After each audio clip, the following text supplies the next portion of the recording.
Fatos chocantes diretamente da linha de frente. Esse é um fracasso desastroso do exército russo.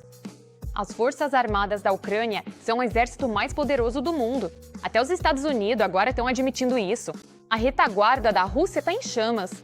O incêndio gigantesco em uma refinaria de petróleo pode ser visto do espaço. Os russos finalmente estão sentindo todas as consequências da chamada Operação Militar Especial. Enquanto isso, a Ucrânia continua se armando rapidamente. Uma nova aliança internacional está prestes a entregar grandes quantidades de armas essenciais. Os parceiros formaram um muro de apoio ao redor da Ucrânia. O encontro entre Donald Trump e Xi Jinping foi um golpe devastador para Putin. O ditador está em pânico. Os melhores amigos do líder do Kremlin estão se afastando e se unindo contra ele. Os acontecimentos estão se acelerando a uma velocidade impressionante. Vamos analisar o que está acontecendo agora. Olá, este é o Ucrânia Today. Maria Porokonova aqui com as últimas atualizações. A era das vitórias russas na Ucrânia está desmoronando bem diante dos olhos do Kremlin.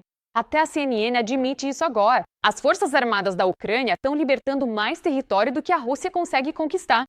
De acordo com o Instituto para o Estudo da Guerra, pela primeira vez em muito tempo, as tropas ucranianas recuperaram mais terras em abril do que o exército de Putin conseguiu capturar. A tão falada e imparável ofensiva está começando a parecer mais com um trator enferrujado atolado na lama. Um dos maiores motivos por trás dessa reviravolta no campo de batalha é a crescente supremacia dos drones ucranianos. Os ventos ucranianos estão transformando depósitos, postos de comando e a logística militar russa em marcos flamejantes visíveis até do espaço. Enquanto os propagandistas do Kremlin ainda desenham setas nos mapas da TV, os drones ucranianos estão ocupados apagando essa seta na vida real. Conseguimos virar o jogo. O sucesso da Ucrânia é impossível de ignorar. Até os aliados estão dizendo isso abertamente agora. O secretário de Estado Marco Rubio declarou que as Forças Armadas da Ucrânia são atualmente o exército mais forte e experiente em combate da Europa. Um choque de realidade brutal para Moscou, que passou anos insistindo que poderia tomar Kiev em 3 dias. Bem, não há dúvida de que a necessidade de lutar essa guerra fez com que os ucranianos desenvolvessem novas táticas, novas técnicas, novos equipamentos, novas tecnologias. Isso está criando uma espécie de guerra híbrida e assimétrica. É impressionante, sem dúvida nenhuma. Quero dizer, se você olhar, os russos estão perdendo 5 vezes mais soldados por mês do que os ucranianos. E a Ucrânia é um país menor e, aliás, tem um exército menor. Embora as forças armadas ucranianas sejam as mais fortes e poderosas de toda a Europa, só para deixar claro neste momento. Obviamente por causa de muita ajuda que receberam, mas também pela experiência de combate que adquiriram. A Rússia teve mais uma noite sem dormir e Ryazan brilhava como um enorme farol de alerta. Um drone atingiu uma das maiores refinarias de petróleo da Rússia, provocando um incêndio gigantesco.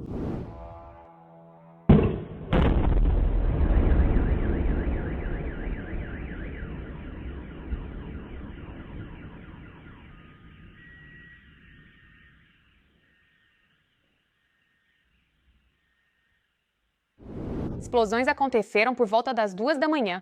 Moradores locais reclamaram de um enxame de drones, explosões repentinas e flashes vermelhos iluminando o céu antes de um enorme incêndio começar.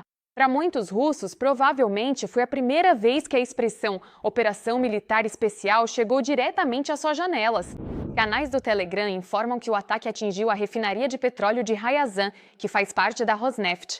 É uma das maiores instalações de refino da Rússia, processando cerca de 17 milhões de toneladas de petróleo por ano. A planta produz gasolina, diesel, combustível de aviação, óleo combustível, gases liquefeitos, betume e matérias-primas petroquímicas. Em resumo, mais uma artéria crítica da economia de guerra russa de repente se viu soltando fumaça no céu noturno. As autoridades de Ryazan já confirmaram oficialmente o ataque. O governador regional, Pavel Malkov, afirmou que destroços de drones caíram no território de uma instalação industrial. Gestão de crise clássica do Kremlin. Se uma refinaria inteira está pegando fogo, basta chamar de destroço. Krasnodar e Krai também no Loniu. Moradores de Yeisk também relataram explosões e incêndios. Segundo a análise da Astra, o alvo era um aeródromo. O aeródromo abriga o 859º Centro de Emprego em Combate e Requalificação de Pilotos de Aviação Naval da Marinha Russa. Lá está localizado o Complexo Único de Treinamento e Teste Terrestre NIPK, um sistema que simula o convés de um porta-aviões, utilizado para treinamento de decolagem e pouso de aeronaves embarcadas. A Ucrânia está lançando uma nova coalizão de compras de defesa chamada Corpus, e isso pode se tornar um pesadelo para os planos de guerra de longo prazo do Kremlin. No dia 30 de abril, em Kiev, foi assinado um memorando estabelecendo uma coalizão para compras resilientes e apoio unificado. Além da Ucrânia, os membros fundadores incluem Finlândia, Noruega, Suécia, Reino Unido e Itália. O Corpus foi concebido como uma rede de agências de compras de defesa coordenadas em vez de uma grande burocracia. A ideia é simples: menos duplicidade, coordenação mais rápida e menos atrasos, enquanto a Rússia ainda depende de armazéns da era soviética e de pensamento ilusório. A cooperação dentro da coalizão acontecerá em nível operacional, por meio do compartilhamento de experiências com fornecedores, sistemas digitais, padrões de conformidade, mecanismos anticorrupção e gestão logística. Na prática, isso significa que a Europa está discretamente construindo um canal permanente de coordenação militar baseado na experiência de campo da Ucrânia. Se os mecanismos de coordenação funcionarem conforme o planejado, a Ucrânia poderá receber acesso mais rápido e previsível a armas dos membros da coalizão. Em vez de acordos caóticos, as armas podem vir de estruturas permanentes. Além disso, a Ucrânia ganha voz na produção europeia de armas. Afinal, a guerra moderna está sendo testada em tempo real no campo de batalha da Ucrânia. Os fabricantes europeus terão que se adaptar não a teorias antigas, mas às lições brutais que a Rússia continua fornecendo de graça. A festa para a qual Putin não foi convidado. A cúpula entre Donald Trump e Xi Jinping pode enfraquecer seriamente a posição global da Rússia. Segundo o Conversation, o encontro mostrou que Washington e Pequim estão pelo menos tentando estabilizar as relações após anos de confronto. Um cenário aterrorizante para o Kremlin, que adora quando as potências globais estão ocupadas demais brigando entre si para perceber Moscou colocando fogo nas coisas. Durante a abertura da cúpula, Xi afirmou que China e EU devem ser parceiros, não rivais, enquanto alertava sobre os riscos de escalada em torno de Taiwan. Pequim também sinalizou maior abertura aos interesses empresariais americanos, potencialmente reduzindo os riscos de uma nova guerra comercial. Analistas dizem que a melhora nas relações entre EU e China enfraquece o poder de barganha do Kremlin. Putin tenta desesperadamente preservar a imagem da Rússia como uma grande potência, seja tornando Moscou estrategicamente útil, seja agindo como equivalente geopolítico de um cara quebrando os móveis numa festa. Assim, todo mundo é forçado a prestar atenção nele. O relatório também destaca a ligação telefônica de 29 de abril entre Trump e Putin. Segundo os autores, Putin propôs transferir urânio iraniano altamente enriquecido para a Rússia, mas Trump teria rejeitado a ideia e o incentivado a focar em acabar com a guerra na Ucrânia. Até mesmo as relações entre Moscou e Pequim agora parecem mais instáveis. Putin se encontrou pessoalmente pela última vez em setembro de 2025 e, desde então, só realizou uma videoconferência. Parece que a amizade eterna pode ter expirado mais rápido do que o equipamento militar russo na linha de frente. A economia da Rússia já superou a da Europa. Esse é o conto de fadas. O Kremlin continua alimentando essa história para sua população. A realidade é bem diferente. Analistas alertam que a Rússia está afundando cada vez mais em uma crise sistêmica e uma nova onda de mobilização em massa pode destruir o que resta da economia do país. Mais detalhes na reportagem. O governo russo reduziu drasticamente sua previsão de crescimento econômico para 2026. De 1,3% para menos de 0,5%. Ao mesmo tempo, a previsão de inflação foi elevada de 4% para 5,2%, segundo o vice-primeiro-ministro russo Alexander Novak. Para estimular a economia, no final de abril, o Banco Central decidiu reduzir a taxa básica de juros. Por um lado, isso deve baratear os empréstimos, mas por outro, aumenta o risco de um crescimento rápido dos preços, como o próprio governo reconheceu. Decidimos reduzir a taxa básica de juros para 14,5% ao ano. A atividade econômica está desacelerando, o ritmo da demanda agora está mais ou menos alinhado com a capacidade de expansão da oferta. No entanto, a inflação ainda permanece acima da meta. Além disso, os riscos pró-inflacionários aumentaram significativamente. Ainda assim, o Kremlin ignora os fatos publicamente. O ministro Maxim Reshetnikov afirmou que a Rússia estaria superando as principais economias em crescimento. Desde 2017, reduzimos significativamente a diferença. Ou seja, se em 2017 o nosso PIB per capita era 43% do nível americano, então até o final de 2025 já será quase 56%. Ao mesmo tempo, nós, por assim dizer, estávamos diminuindo essa diferença. Enquanto, por exemplo, muitos dos nossos vizinhos europeus, via de regra, estavam aumentando essa diferença, ou seja, estavam ficando para trás. Economicamente, isso significa que não estávamos apenas crescendo no mesmo ritmo que os outros, mas até superando o crescimento, inclusive da economia americana. Mas parece que os russos não acreditam muito nessas afirmações, de acordo com o Instituto para o Estudo da Guerra. Houve um aumento sem precedentes na demanda por dinheiro em espécie na federação só na primeira semana de maio. O volume de dinheiro em circulação aumentou em 210 bilhões de rublos de uma só vez, o que se tornou um recorde absoluto desde que as estatísticas começaram em 2011. Especialistas relacionam isso a frequentes quedas de internet que acabam causando problemas nos pagamentos sem dinheiro em lojas. No entanto, eles também enxergam outra tendência importante em tudo isso. Muito provavelmente, os processos que estão acontecendo agora não têm apenas uma única causa relacionada à internet. Eles estão conectados, antes de tudo, ao fato de que as pessoas estão tentando, de alguma forma, proteger suas próprias economias na vida, para que não acabem ficando porventammente sem nada. Então, nessa situação, muito provavelmente, esses processos que estão ocorrendo, e aliás, é importante entender que eles vão continuar crescendo.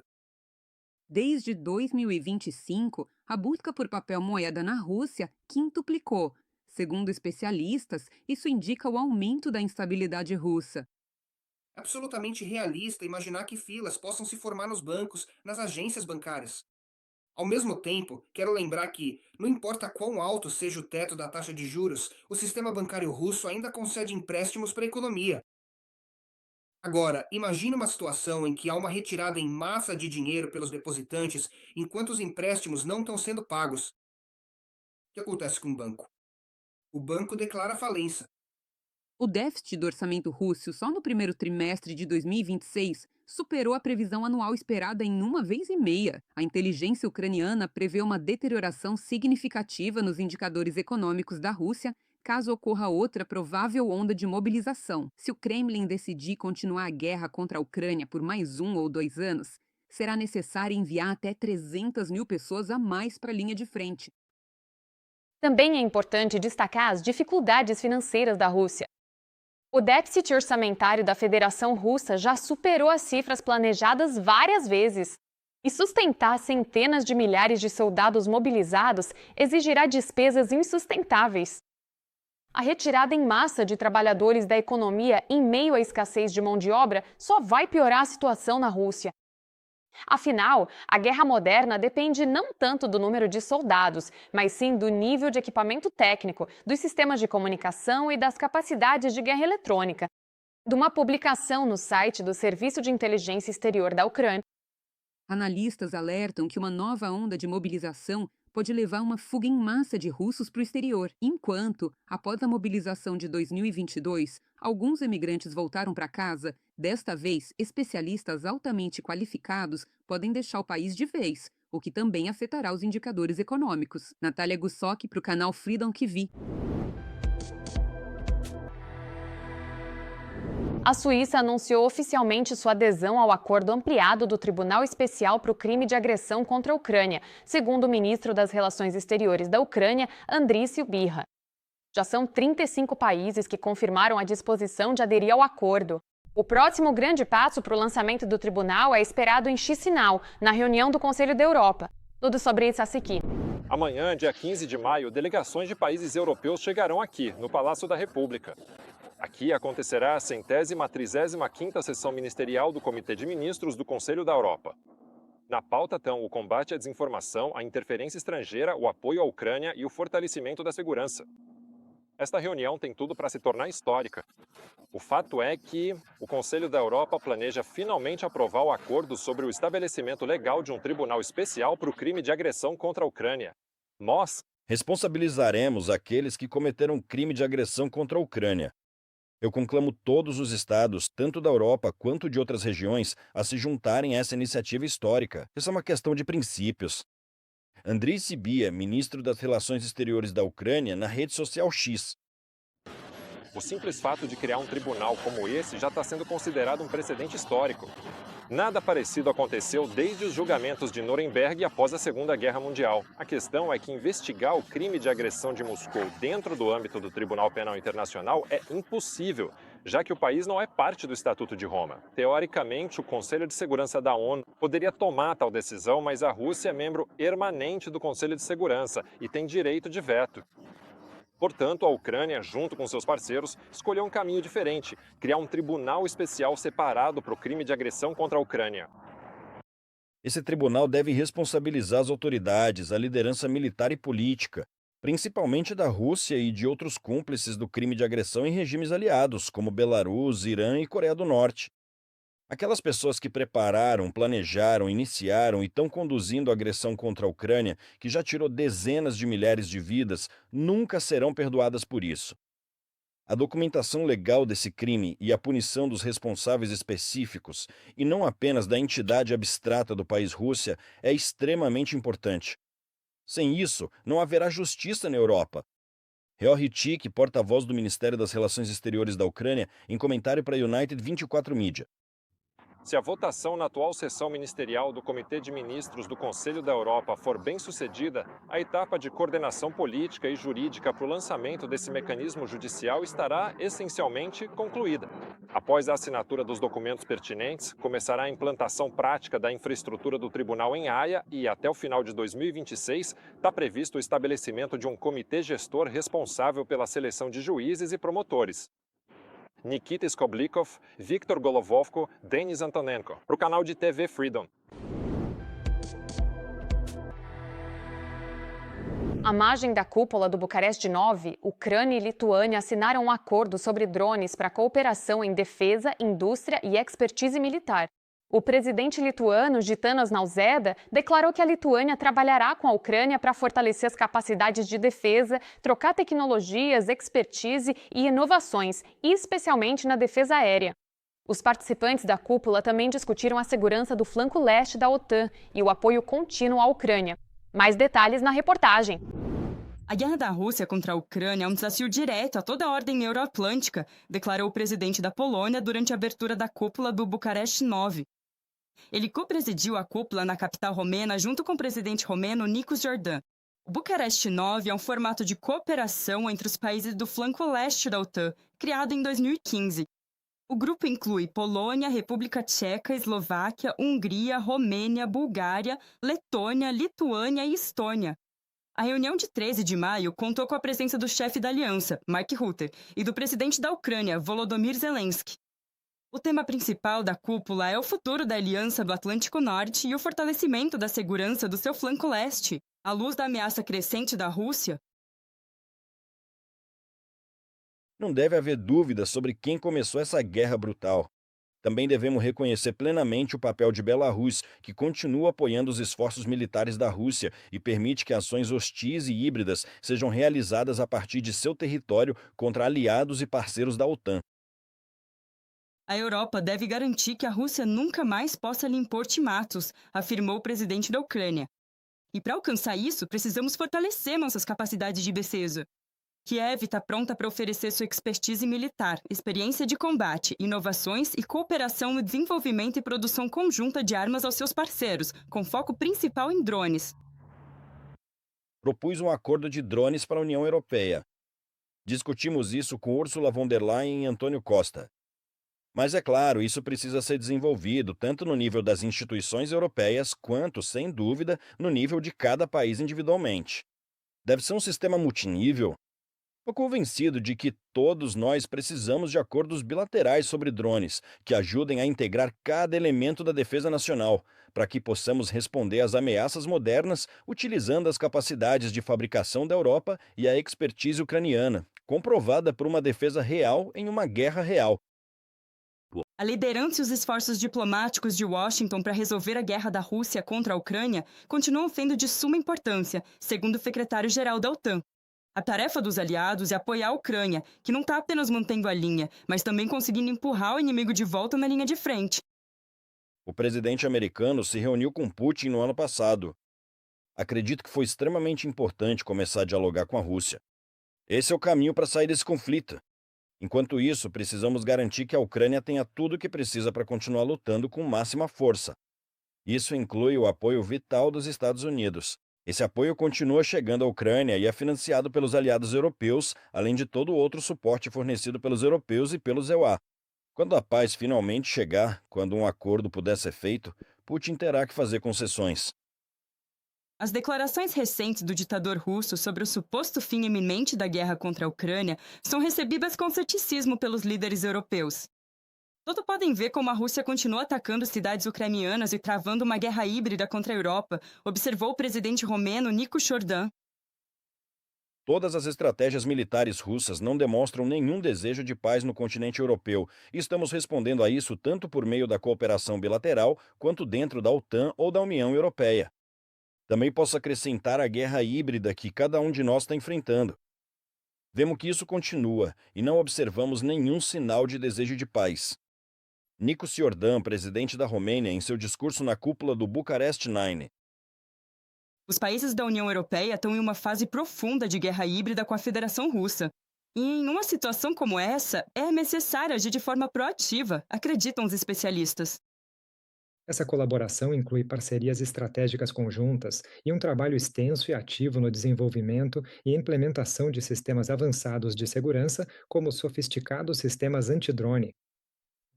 Nesse campo específico, a Ucrânia desenvolveu sua própria expertise significativa e um conhecimento técnico profundo, que pode ser bastante útil e altamente valioso para parceiros internacionais. Portanto, de modo geral, este é um evento importante, por assim dizer. E vemos que esses países, sim, especialmente aqueles que fazem parte da linha de Bucareste, os países do norte da Europa, estão muito ativos nessa área. E vemos o mesmo com a Noruega, por exemplo, que atualmente não está presente nesta cúpula. Mas, no geral, isso na verdade demonstra a abordagem correta, sim, quando se trata de apoiar a Ucrânia e construir uma base industrial para fomentar essa tão falada autonomia estratégica da União Europeia. Em sua declaração conjunta, os participantes da cúpula dos 9 grandes enfatizaram que apoiar a integração euroatlântica e a capacidade de defesa da Ucrânia é um investimento na própria segurança deles. Especialistas observam que, para os países do flanco leste da OTAN, as relações com Kiev há muito tempo já ultrapassaram a mera solidariedade política. A Europa está construindo um novo sistema de segurança coletiva, onde a experiência de combate da Ucrânia, a produção conjunta de armamentos e o desenvolvimento tecnológico estão se tornando parte de uma arquitetura de defesa compartilhada. Karina. Esta é uma reportagem de Loloyan, transmitida diretamente para o canal Freedom TV.